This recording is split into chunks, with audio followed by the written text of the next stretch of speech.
Dünyada elə bir ana var ki, övladlarını böyütmək üçün pul xərcləmir. O canını ortaya qoyur. Necə?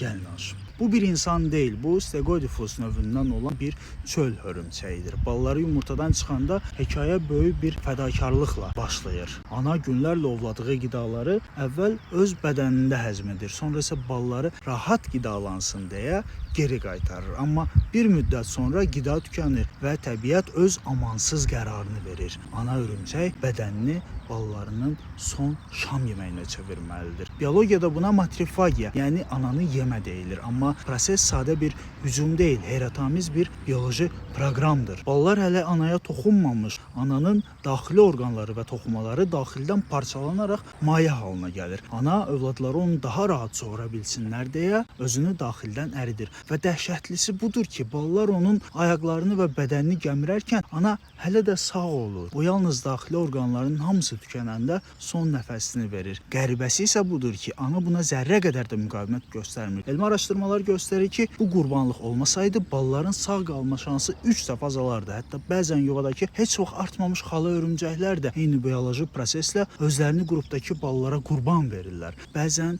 təbiətdə sevgi dediyimiz şey romantik bir his deyil, özündən sonraki nəsil üçün verilən geriyə dönüş olmayan son qurbandır. Çünki bu ölüm bir son deyil, sadəcə bir bədəndən digərinə köçən həyatın ən radikal formasıdır.